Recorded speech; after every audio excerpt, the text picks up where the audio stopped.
네, 안녕하세요. 예, 오늘 빠시의 초대석에서는요. 요즘 주식이 장안의 화제입니다. 저도 이제 주린이잖아요. 주린 입장에서 봤을 때 책이 너무 많아요, 솔직히. 그래서 어떤 것들을 골라야 될지 모르겠는데 혹시 이 방송을 보고 계신 여러분들도 좀 주린이 쪽에 속한다라고 하시는 분들은요. 그분들께 좀 추천드릴 만한 책이 나왔고 그 책을 읽어보는데 마침 출판사가 또 아라크네더라고요. 제가 또 사장님하고 친하거든요. 그래서 대표님, 예, 저자님 좀 소개해 주세요 했더니 바로 그냥 섭외해 주셨는데 저는 몰랐습니다. 근데 흔쾌히 오셨는데 이분이 서울에 살고 계시지가 않더라고요. 예. 그래서 더 미안한데 아무튼 대신 어렵게 오신 만큼 제가 좀 알찬 내용으로 질문들을 이어가면서 제가 오늘 배우는 시간이니까 제가 배우는 것들을 옆에서 한번 좀 지켜봐 주시면 좋을 것 같습니다. 예, 오늘 모신 분은요. 전인구 주식 투자 일주일 만에 뽀개기의 저자이시고요. 일단 저자이기 전에 전인구 경제연구소라고 하는 유튜브가 있으세요. 무려 지금 오늘 아침에 제가 확인해 봤는데 31만 4천 명. 와. 제가 12만 명이거든요. 저보다 3배가 더 많습니다. 아닙니다. 대단한 유튜버로서 그리고 또 경제 전문가로서 그리고 또 저자로서도 좀 맹활약하고 계시고요. 주식 강의도 하십니다. 나중에 한번 필요하시면 들어보셔도 좋을 것 같고요. 전인구 소장님 모셨습니다. 안녕하십니까? 예, 반갑습니다. 예, 안녕하세요. 예, 전인구입니다. 아무튼 예. 나와주셔서 너무 감사합니다. 반갑습니다. 이렇게 예. 또 유명하신 분을 직접 또 제가 실물로 영접하니까 네. 너무 좋네요. 저는 12만, 31만 훨씬 더 유명하신 저보다 더 유명하신 분이 왜 그러세요? 아닙니다. 저는 저 정말 유튜브 네. 시작한 지 진짜 네. 그렇게 많이 된 것도 아니고 네네. 예. 정말 어떻게 또 우연한 기회에 많은 분들 사랑받게 돼서 예. 이렇게 됐고 또 저보다 원래 이전부터 훨씬 더 유명하셨어서 그러니까 저는 진짜 예. 20년 동안 열심히 했는데 12만인데 얼마 되지도 않으면 31만이라고 지금 저 자랑하시는 겁니까 지금? 유튜브 구독자는 정말 숫자에 불과하다는 거는 정말 유튜브 하신 분들은 알 거예요. 이게 네. 정말 중요한 거 아니에요, 숫자는. 아무튼 유튜브도 너무 재밌고요. 유튜브도 한번 이제 전인구 경제연구소 찾아보셔도 좋을 것 같고요. 오늘은 이제 주식 얘기를 할 텐데 제가 말씀드린 대로 제가 주식 전문가는 아니잖아요. 주식 공부를 하고 있지만 정말 주인의 입장에서 어떻게 주식 공부를 해야 되고 이해해야 되고 지금 시장을 이해해야 되는지 이런 것들 좀 정말 말도 안 되게 유치한 질문들 드릴 거거든요. 좋습니다. 예. 그래서 이제 그런 것들 좀 친절하게 예. 설명해 주시면 좋을 것 같습니다. 예. 강의를 또 굉장히 잘하시더라고요. 그래서 예. 예, 알겠습니다. 지금 주식시장이 좋아요. 좋잖아요. 예. 뭐 3,100포인트 넘었었잖아요. 예. 근데 지금 이제 저 같은 이제 주식에 좀 무지한 사람 입장에서 보면은 너무 단기간에 많이 오른 게 아닌가. 일단 그런 우려가 잠깐 들어요. 초보자 입장에서 보면은 어떻게 좀 설명을 해주세요. 그렇게 질문을 하면.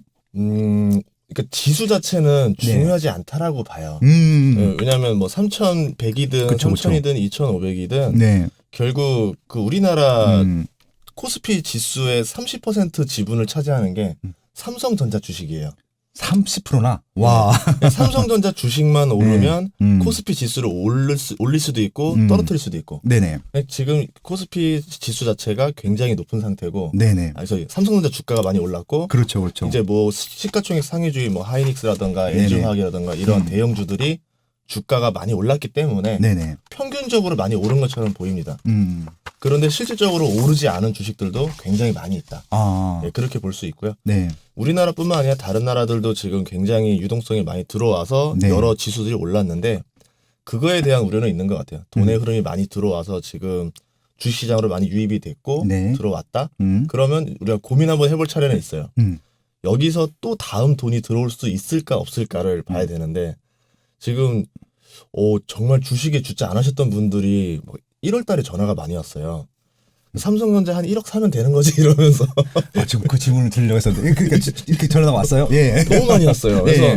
정말 주식을 영원히 안 하실 것 같은 분들조차도 1월에 거대한 돈을 들고 들어오는 걸 보면서 네. 다음번은 누가 돈을 들고 들어올까. 근데 또 그런 게 있습니다. 저 예전에 미국 같은 경우도 네. 니프티 피프티라 그래가지고 이제 연금 돈이 들어오기 시작하면서 퇴직연금이 주식 비중을 늘리기 시작하면서 지수가 확 올라가고 그 다음부터는 계속 유지가 됐었어요. 네. 예, 그러면은 한 단계 레벨업이 되는 단계인 건지, 레벨업. 네, 아니면은 다시 또 이 사람들이 쫙 빠져나가게 되면은 네. 지수가 떨어질 건지, 네. 예, 요거에 대해서는 좀 더 지켜봐야 되는 단계가 아닐까 싶습니다. 그래서 이제 진짜 무식한 질문을 드리겠는데, 그러면 우리는 이제 주식가 중요하지 않다라고 말씀하셨는데, 어차피 저희는 지수에 투자하는 게 아니라, 그렇죠. 종목에 투자를 해야 되는데, 지금 삼성전자 질문을 드리려고 했습니다. 워낙 지금 30%나 찾아보는 핫한 종목이라서, 실제 사례입니다. 저희 장모님이 주식 투자를 평생 한 번도 해본 적이 없어요. 계좌도 없었고. 근데 작년 하반기 때 갑자기 김서방 삼성전자 사셨다는 거예요, 1억을. 어우, 그러니까 이제 주식을 개설하자마자 한 종목에 그냥 하신 거예요. 다른 종목을 몰라서. 네. 다행히 이제 작년에 샀으니까 지금 올랐잖아요. 아. 근데 문제는 뭐냐면, 어느 또 전화 또 오셨는데, 자꾸 이제 안 올라가 그러시는 거예요. 저게 9만 원 찍은 다음에 지금 안 올라가고 있잖아요. 더 사도 되는 거예요? 어떤 거예요, 지금? 예. 삼성전자만 놓고 보면. 삼성전자만 놓고 예. 보면 조금 독특한 사례인데 예. 저는 삼성전자만 보시면 안 되고 그 네이버에다가 필라델피아 반도체 지수라는 걸 치면 네네. 반도체 가격 지수가 나와요. 아. 그럼 반도체 가격이 올라간다라는 네. 거는 당연히 삼성전자 주가가 오를 가능성이 높다라고 보는 거죠. 예. 실제로 지금 반도체 지수는 계속 상승을 했고 네. 삼성전자는 멈췄어요. 그러니까요. 예. 몇 주 정도 멈췄어요. 네네. 그래서 그러면 다른 반도체 회사들 주가는 안 올랐느냐? 네. 올랐어요. 삼성전자만 눌려 있었어요. 그래서 삼성전자만 누르는 이유는 그런 반도체 때문이 아니라 다른적인 외적인 요소가 아니냐 네. 이렇게 볼 수도 있죠. 그러니까 대표적으로 조금 어렵게 얘기하자면 코스피 지수를 누르고 싶을 때 삼성전자 주식을 팔아버립니다. 그럼 코스피 지수가 눌리면 지수가 안 오르니까 프로그램들이 자동으로 매매를 하는 게 굉장히 비중이 큰데 네네. 프로그램들이 지수가 안 올라가네 팔아야 되는 시기인가 보다 하면서 막 물건을 던져요. 네. 그러면 던지니까 가격이 싸게 나오겠죠. 네네. 그러면 저는 물건을 싸게 사고 싶을 때 외국인들이 많이 하는 방법 중에 하나인데 삼성전자를 팔면서 네. 프로그램이 물건을 던지게 만들고 그거를 저가에서 받아가는 방식도 있어요. 갑자기 예. 소름이 살짝 끼쳤어요. 아, 그렇게 하는 거였었구나. 예, 내가 사고 싶을 때 하는 예, 거죠. 예, 정말. 예. 그래서 이제 지수만 보면 안 되는 게 예. 선물 옵션이라는 게 있어요. 네네. 그걸 통해서 지수를 누르고 눌러서 던지고 싸게 사거나 네네. 아니면 내가 비싸게 팔고 싶을 때는 지수를 올리면서 선물을 통해서 지수를 들어 올리면서 네. 물건을 고가에 파는 방법도 있어요. 네네. 그러니까 이제 그들의 방법이 오로지 단순히 주식을 산다 판다가 아니라 네네. 예, 다른 방식으로도 유도를 한다 이렇게 보시면 됩니다. 그러니까 아주 큰 히스토리를 만들어 놓고 그렇게 어떻게 보면 좀 방향을 예. 만들어가는 것들이네요. 예, 야, 그러니까 예전에 뭐 기관 외국인들한테 저희가 예. 조금 이렇게 어떻게 보면 좀 졌잖아요. 그렇죠. 예, 그런 것들이 아마 그런 예. 시스템적인 그런 또 불리함 때문에 그렇게도 하겠네요. 예. 근데 지금 이제 근데 개인들이 일단은 그 예탁금이 많이 증가했잖아요. 예. 거의 몇 배가 증가했는데 그러면 이제 개인들도 뭐 그렇게 좀 할 수 있는 여지도 좀 있나요? 어떤가요? 이게 단결력에서 문제가 있는 것 같아요. 야, 이게 결국 그 어떤 이제 협회, 뭐 단체 아니면 기관, 외국인 투자자들은 정말 일사불란하게 같이 움직입니다. 그렇죠. 이 조직력을 보여요. 근데 이제 개인들은 조직력이 그다지 없어요. 그냥 내가 당장 뭐 서로 소통할 수 있는 창구가 없기 때문에. 네네네. 그래서 어떻게 보면 굉장히 적은 돈으로도 외국인 기관이 되게 유리한 상태고 네. 개인 같은 경우는 주식을 많이 투자하니까 주가가 올라야지만 수익인데 네. 외국인 기관은 주가가 떨어져도 이익이 나는 구조를 가질 수 있어요. 그러네요. 되게 불리한 거죠. 예, 떨어져도 수도 예. 그렇게 할 수 있으니까 공매도 같은 게 그런 것들이잖아요. 예, 그러네요. 그렇죠. 그러니까 이제 그들 입장에서는 꼭 지수를 올려야 될 필요도 없는 거죠. 야, 이게 진짜 그럼 개인 입장에서는 진짜 공부를 진짜 해야겠네요. 해야죠. 그냥 무조건 삼성전자만 하면 안 되겠네요. 저희 장모님한테 삼성전자 말고 오늘 이 책을 좀 사다 드리면서 기본적으로 삼성전자 말고도 이렇게 하셔야 됩니다. 이게 초보들을 위한 것들이기 때문에 그렇게 한번 좀 제안을 드려보도록 하겠습니다. 예, 고맙습니다. 예, 일단은 제가 책에 대한 본격적인 얘기를 들어가기 전에 한번 좀 저도 궁금해서 예. 이 시장을 어떻게 해야 되는지 삼성전자는 3프로 TV 보면은 계속 삼성전자 얘기를 하는데 이 삼성전자는 보면 안 되는 거네요. 삼성전자가 이제 어떻게 보면 대명사가 돼버린 게 저는 문제라 봐요. 두 가지 문제점이 있는데 네네. 삼성전자는 국내 1위 기업이고 계속 성장했다라는 네. 생각을 많이 가지고 있는데 네. 의외로 삼성전자 주가가 4년간 흐른 적이 있었습니다. 흐른다는 게 어떤 의미예요? 안 올랐어요. 4년 안 내내. 올랐다. 오히려 하락했어요. 4년 동안. 이렇게 미미하게. 예, 예. 그러니까 삼성전자 같은 경우는 한 번 크게 오르고 흘러내리고 크게 오르고 흘러내리는 모습을 가지는데 우리는 영원히 계속 지속적으로 오른다는 생각을 해요. 우리가 잘못 알고 있는 것 중에 하나가 삼성전자는 반도체 회사예요. 네. 반도체 회사는 경기 민감주입니다. 아, 경기 민감주다. 예. 전 세계 경기 호황이 왔을 때는 반도체 가격이 확 올라가면서 네. 엄청난 마진을 주는 네. 회사지만 경기가 불황이 왔을 때는 반도체 가격이 뚝 떨어지면서 네. 이익이 안 나는 구조죠. 그러면 우리가 말하는 매출과 이익이 꾸준한 회사가 아니라 네. 로또 같은 회사죠. 네. 잘 벌 땐 잘 벌다가 못 벌 땐 못 버는 네네. 예, 그런 회사이기 때문에 주가 흐름이 이렇게 편안하게 올라가진 않아요. 그래서 우리는 보통 삼성전자 하면은 또 잘못 생각하는 것 중에 하나가 그 부동산 같은 경우 할 때 네네. 5년 전에 아파트를 산 사람이 음. 솔직히 지금 시점에서 떨어진 사람은 거의 없을 거라 생각해요. 네네. 예. 근데 삼성전자 주식 같은 경우는 그런 경우가 아닐 수도 있다라는 거죠. 아. 근데 이제 보통 사람들이 사면 안 떨어진다라는 그 믿음을 가지고 들어오는 경우가 많은데 그렇지 않은 경우들이 의외로 많더라. 예. 주식시장은 좀 조심해야 된다. 예, 이렇게 말하고 싶습니다. 진짜 그럼 주식 초보들이 예. 진짜 이런 시스템이라든지 이런 어떻게 보면 메커니즘을 모른다고 그냥 바로 투자하게 되면은 실패할 가능성이 너무 높네요. 그러니까. 엄청 많죠. 예. 예, 그래서 지금은 지수가 많이 오르고 솔직히 떨어진 주식보다 오른 주식들이 훨씬 많으니까 네. 돈 번 사람은 되게 많아요. 근데요, 예. 솔직히 말씀드리면 돈 번 사람들은 돈 벌었다 얘기를 하는데 예. 돈 잃은 사람들은 안 하죠. 얘기 안 해요. 근데 제 주변에도요, 주식으로 돈 벌었다고 한 사람들이 따지고 보면 없어요. 오랜 기간 동안. 없어요. 예. 네. 대부분 다 그냥 재미로 하는 거지. 그 정도에서 끝내는 거니까 돈을 못 벌었다는 얘기잖아요, 결국은. 예, 예. 그렇죠. 그럼 개인들이 결국은 돈을 자꾸 잃는 이유가 그럼 그런 이유인 거예요? 어떻게 이해하면 될까요? 또 재미있는 것 중에 하나가 뭐냐면 예전에 피터 린치라고 세계 제일 펀드를 운영했던 마젤란 펀드라는 게 있었어요. 그렇죠. 그 월가로 돌아간 영혼들 예. 그 책 제가 예, 그 책. 정말 좋아하는 책입니다. 예. 그래서 예. 13년 동안 단 한 번도 연간 수익률이 마이너스를 기록한 적이 없이 연평균 29% 정도를 기록해서 쭉 상승을 했었는데 네. 애석하게도 그 펀드에서 돈을 잃은 사람이 43%나 된대요. 그건 또 몰랐네요. 진짜요? 예. 그러면은 6명 중에 아니 10명 중에 4명은 돈 이상이 돈이 잃은 거네요. 잃었다는 거예요. 그래서 와. 그럼 어떻게 된 거냐? 어떻게 수익률이 마이너스가 난 적이 없는 펀드에서 어떻게 예. 돈을 절반이 잃었냐라고 예. 하니까 이 펀드 가격이 그래도 실시간으로 바뀌잖아요. 네네. 비쌀 때 사고 쌀 때 팔고. 그것도 주식처럼 똑같은 거죠. 펀드도. 예, 비쌀 때 사고 쌀 때 팔고. 그러니까 사람들이 시점이 뭐냐면 내가 왜 주식을 했는가라고 생각해 보시면 좋은데 주식 시장이 좋고 주가가 올랐으니까 들어왔을 거예요. 네. 더 오를 거라 생각해서. 맞습니다. 예. 근데 주식 시장은 그렇지 않아요. 이게 올랐다 내렸다 폭이 크고 짧아요. 그래서 비쌀 때 사서 환호했는데 떨어지니까 무섭고 이 기업이 뭔지도 모르고 네. 그냥 공포감이 들어오니까 그냥 던져버리는 거죠. 제일 또 쌀 때.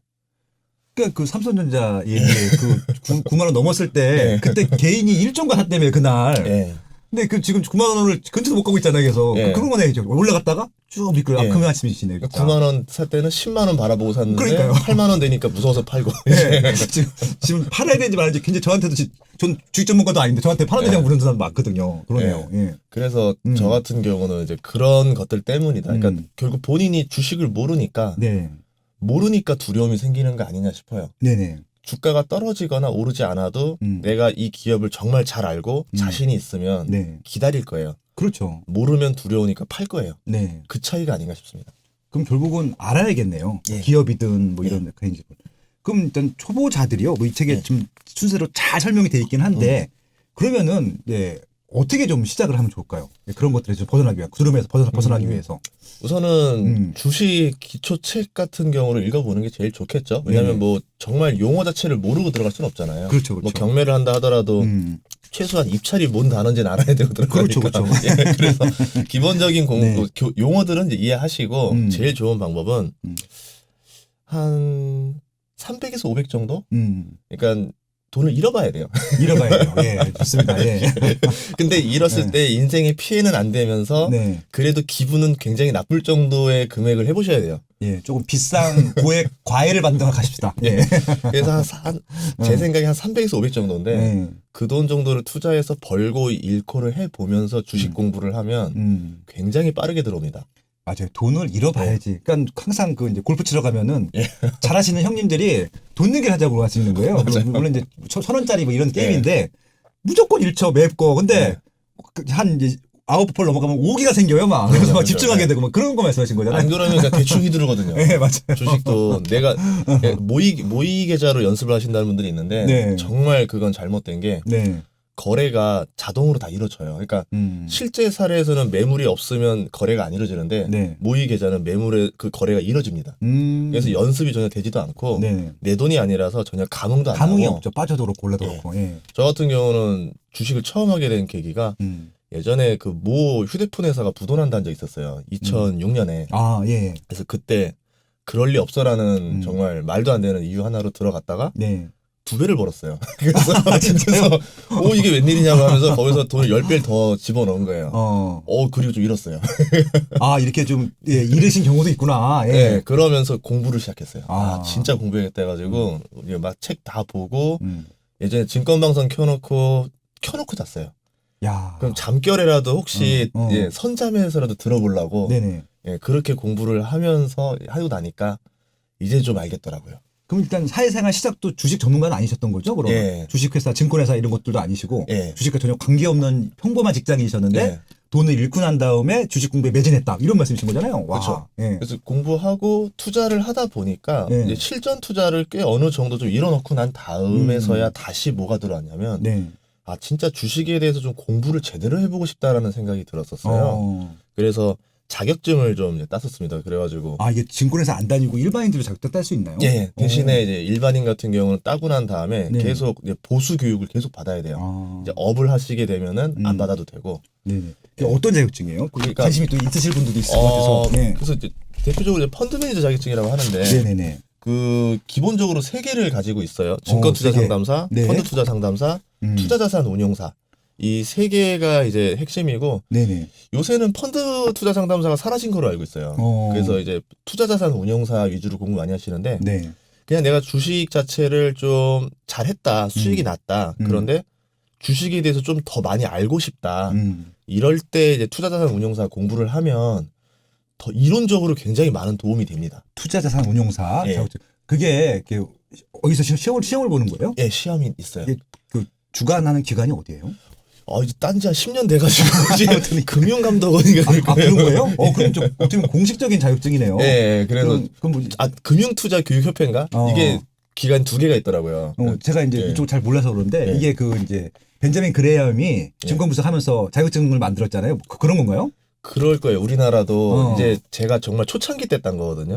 이제 생긴 지 얼마 안 됐다 했을 때 네네. 그때 이제 생기면서 이제 사람들이 좀 어느 정도 공부를 한 사람들만 이제 하려고 한 거고. 네네. 우리로 치면 부동산에 이런 경우가 되게 많았었어요. 네. 개인들 중에도 네. 부동산 투자로 이제 너무 자주 하다 보니까 이 현장은 알 것 같고 네. 이론이 너무 알고 싶다 해서 공인중개사를 많이 따시더라고요. 그건 이제 저도 똑같이 그렇게 건의를 해요. 그러니까 부동산 뭐 어떻게 시작하시면 좋겠냐라고 하시는 분들은 자격증 따도 되고 안 따도 되는데 이왕이면 따는 목적으로 하셔야 공부를 더 열심히 하시니까 학개론을 공부할 수 있거든요. 그래서 그런 목적, 똑같은 목적이시네요. 그런 목적이에요. 예. 야, 저랑 통하는 게 많으시네요.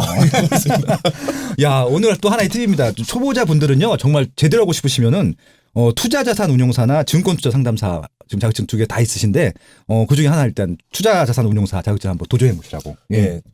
근데 진짜 주식을 많이 하신 분들은 조금만 하시면 돼요. 저는 투자자산 운용사 일주일 만에 땄어요. 아, 그 정도예요? 네, 그렇게 어렵지 않아요. 그러니까 처음엔 공부 안 하고 갔다가 몇 점 차로 떨어져가지고 해야 되는구나 해서 주간식에 뭐 문제 풀거나 그런 건 아니죠? 객관식이에요. 객관식입니다. 이거 찍어도 되는구나. 객관식이에요. 그날 컨디션 좋으면 붙을 수 있어요. 그러니까 PER이 뭔지 뭐 이런 것도 나오고 그런 거예요? 엄청 어렵죠. 더 어렵죠. 더 어려워요? 이제 아까 말한 선물 옵션 지수의 합성 거는 방법부터 시작해서 공부를 해야 되는구나. 네, 좀 어렵더라고요. 그럼 그런 관련 책자도 있으세요? 있는 거예요? 네, 그 교재가 있습니다. 교재 있구나. 알겠습니다. 또 그런 세계가 있는지 저도 몰랐습니다. 저도 한번 공부를 해봐야겠네요.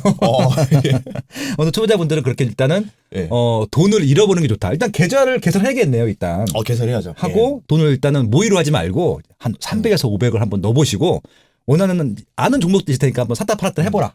또 잃어보는 것들도 괜찮다. 그래야 좀 더 공부를 열심히 하게 된다. 그리고 투자 고수들이 굉장히 많아요. 그러니까 그렇죠. 이게 좀 약간 무림 고수들처럼 네네. 서로 방식이 다 달라요. 맞습니다. 자기가 가장 제일 자신 있는 방식으로 확실하게 돈을 방법을 선택하는 분들이 정말 많아서 이 사람의 스타일도 보고 저 사람 스타일도 보면서 자기에게 제일 잘 맞는 형태의 투자를 개발하는 게 제일 좋지 않을까 싶습니다. 그러니까 진짜 이거는 또 하면서 자기만의 인사이트, 노하우들을 만들어간다. 그것도 부동산과 똑같거든요. 다 다르거든요. 심지어 시기 질투도 하고 막 비판도 하고 막 그래요. 제가 최근에 이제 사석에서 이 방송에서 나왔던 이제 친구인데 김철광이라고 이제 슈퍼개미죠. 그 친구 나왔었고 이제 그분 통해서 알게 된 남산 주성님이라고 또 있어요. 유명하신 분. 스케이프 좀 유명하시잖아요. 근데 이제 밥을 먹다 갑자기 논쟁이 붙은 거예요. 둘이 달라. 그래서 이제 특정 이제 사이클하고 특정 종목 갖고 서로 이제 논쟁을 하는데 야, 너무 재밌어요. 그러니까 거의 제가 이제 네. 그때 블로그에다가 이제 플라톤과 아리스토의 대회라고 했는데 그러니까 그렇게 슈퍼 개미분들도 다 자산을 엄청나게 이루셨지만 투자 방법이 다른 거예요. 그 말씀 딱 용감하네요. 예. 그런 게 달라야지만 사는 사람이 있고 파는 사람이 존재하잖아요. 그렇죠, 그렇죠. 예. 예. 그렇기 때문에 다르고 음. 또 근데 그 사람들의 공통점이 뭐냐면 본인들이 제일 자신 있는 타이밍만 들어가요. 아, 그렇죠. 저는 원래 가치 투자 쪽이다 보니까 단타하는 사람들 철학을 굉장히 안 좋아했었어요. 예전에는. 근데 어느 날 되게 유명하신 분을 만났는데 네네. 정말 단타로 극을 달리신 분인 거예요. 야. 수백억을 쌓으셨더라고요. 예. 그래서 봤어요. 계좌를 봤어요, 실제로. 예. 와. 그러고 나서 느낀 거죠. 아, 이게 내 방법이 아니라고 무조건 옳지 않다라고 하는 거는 아니구나. 맞습니다. 저도 공부하면서 그거 진짜 예, 느껴요. 예. 예, 옛날 제가 막 이렇게 하지 마십시오라고 하는 것들 중에서 공부를 해서 하는 것들은 그건 할 수 있는 것들이잖아요. 예. 근데 단타라고 하면은 하루에도 샀다 팔았다 이렇게 하시는 거예요? 그쵸. 엄청나게 아, 많은 거래를 하는 진짜 거죠. 트레이딩이네. 예. 계속. 야. 근데 이 사람의 어. 나중에 정점에 보면은 되게 가치 투자의 극을 달리신 분이랑 단타의 극을 달리신 분, 부동산의 극을 달리신 분들 보면 철학이 크게 다르진 또 않더라고요. 맞아요. 막 그런 것들도 공통점도 거의 다 똑같습니다. 맞습니다. 예. 그래서 이 단타신 분도 보면 6시간 내내 이거 할 것 같잖아요. 예. 아니, 지켜만 봐요. 그러다가 음. 본인이 제일 확률 높은 딱 그 순간에 딱 들어가서 딱 먹고 빠져요. 그 오늘 6시간 중에서 시장에 참여한 거는 5분밖에 안 될 수도 있어요. 그렇죠. 예, 그걸 보면서 와, 정말 엄청난 절제력이다. 대단하다라는 생각 많이 들었었거든요. 네네. 예. 그러니까 이제 개인들하고 차이가 그런 것도 있는 것 같아요. 이게 진짜 기다릴 줄 알고 대기할 줄 알고. 예. 그러니까 뭐 제가 요전 책에서도 이제 읽었던 그 워렌 버핏 관련된 책을 읽었는데 워렌 버핏은 투자를 잘하는 게 아니라 절제력이 세상에 제일 뛰어난 투자자라고 예, 참고 기다리고 이거라고 하는 얘기를 들었었거든요. 그런 것 같습니다.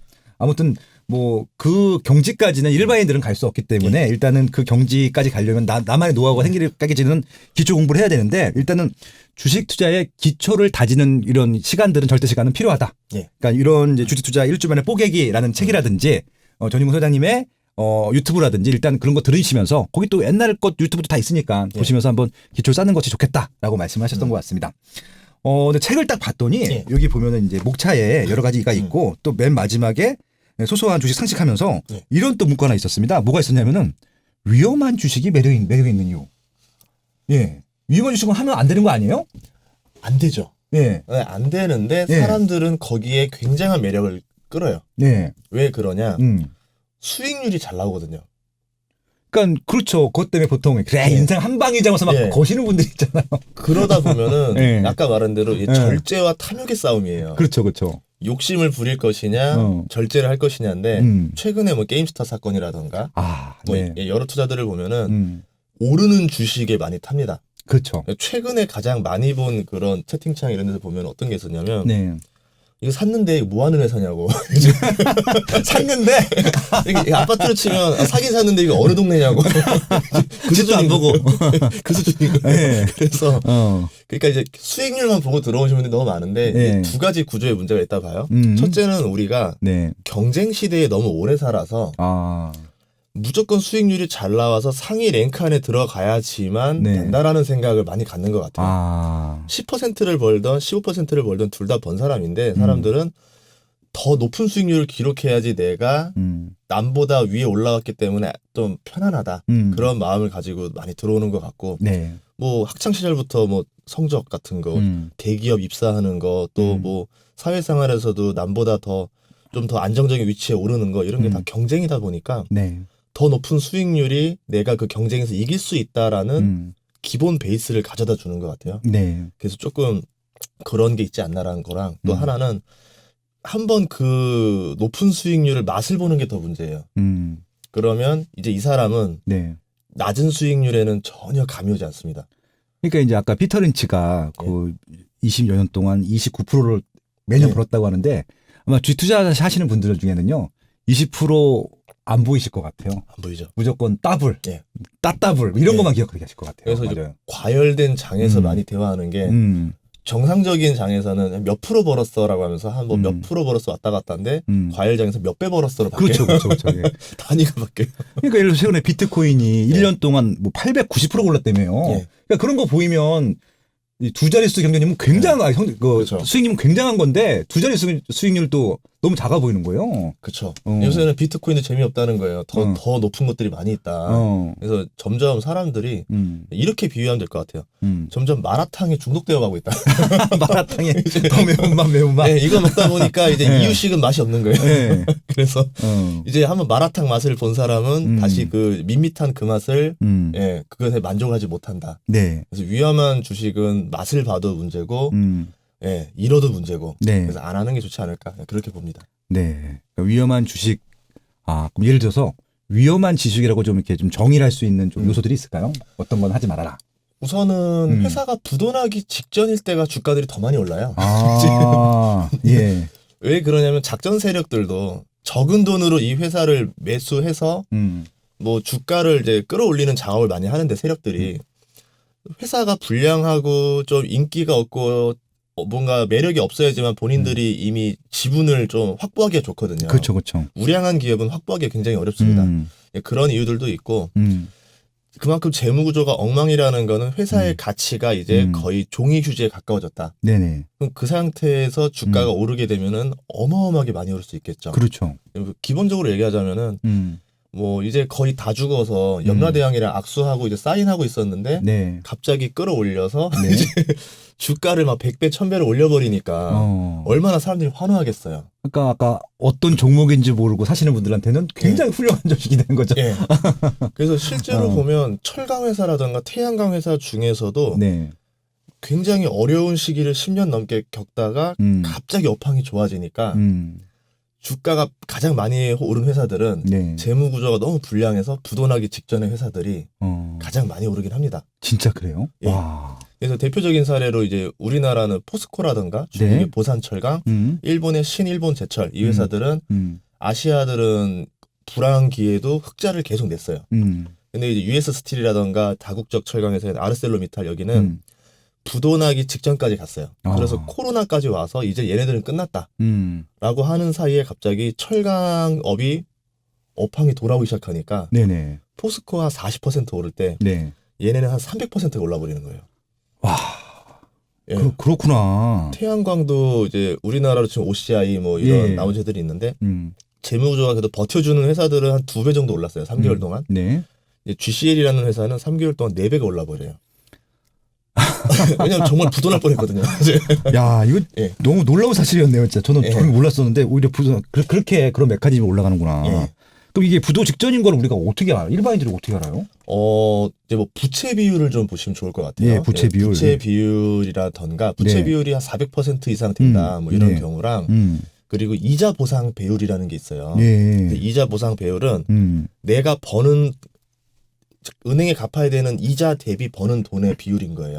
그럼 내가 이자 보상 비율이 40배라고 하면은 내가 이자 대비 40배의 돈을 벌고 있으니까 전혀 이자 갚는데 문제가 없다라는 얘기겠죠. 그렇죠, 그렇죠. 근데 이자 보상 비율이 뚝뚝뚝 떨어져서 막 2대1 정도까지 갔다. 그럼 이 기업은 지금 벌어서 절반은 이자 갚는데 다 쓰이고 있다라는 거죠.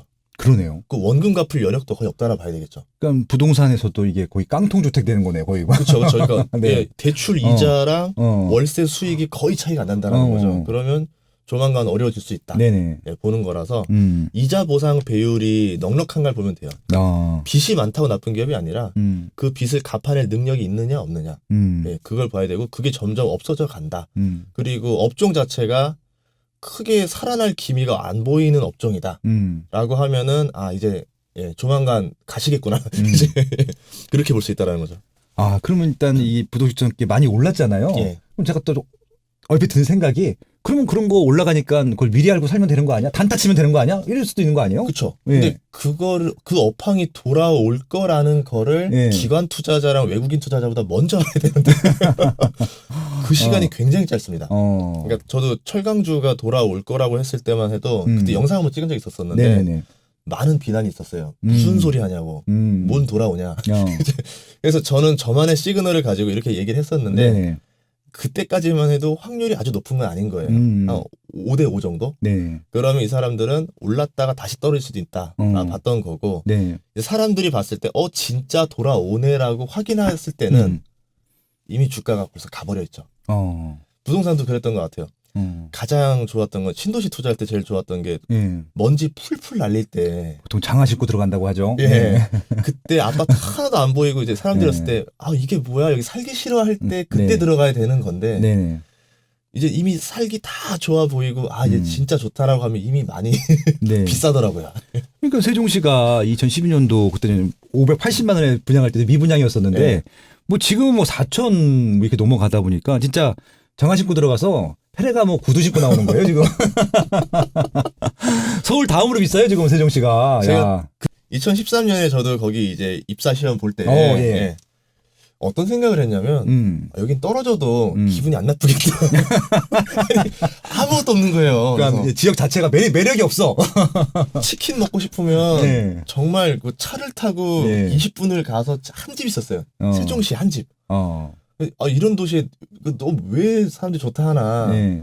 그래서 그런데 조치원 가서 막 먹고 네, 그러고 대전 가서 먹고. 어느 날 갑자기 좋아져 있는 거예요. 네. 깜짝 놀랐죠. 예. 주유소가 없었어요. 제가 출장 가면 이거 주유 어떻게 해야 돼요? 그분들도 몰라요 주유소가 어딘지. 그랬던 세종시였었죠. 그렇죠. 표지판도 없고 막 막 펑크 네. 많이 나고 그랬거든요. 그렇죠. 예. 예, 모래 진짜 그 허벌판에다가 그냥 무단횡단하고 그랬었던 기억이 나네요. 아무튼 예, 너무 재밌네요. 아무튼 위험한 주식이 매력이 있는데 그럼에도 불구하고 이런 것들을 먼저 알 수 있으면 좋겠는데 개인들 입장에서는 이게 좀 어렵다라고 하는 예. 것들이고. 이것들을 알 수 있는 정도로 가면 이미 고수 단계가 되겠죠. 예, 그래서 그렇죠. 아마 그건 그 단계 가서 하시면 될 것 같고 하지 말라는 건 아닌데 조금 이런 거 하지 않더라도 주식으로 벌 수 있는 것들이 있다는 것들이잖아요. 예, 그 얘기를 2부부터 하겠습니다. 아, 좋습니다. 예. 어떤 종목들을 고를 수 있는지 초보 입장에서. 그래서 주식 투자 진짜 일주일 만에 이런 기초만 챙긴다고 하면요. 향후에 어떻게 공부해야 될지도 확실하게 알려드리는 거 방법이고 무엇보다도 지금 2021년 주식이 계속 호황일 텐데 어떻게 이 시장에서 종목들을 골라낼지 그런 얘기들을 한번 2부에서 나눠보도록 하겠습니다. 예, 잠시 뵐까요? 예, 잠시 이따 뵙겠습니다. 예, 고맙습니다. 네, 고맙습니다. 네.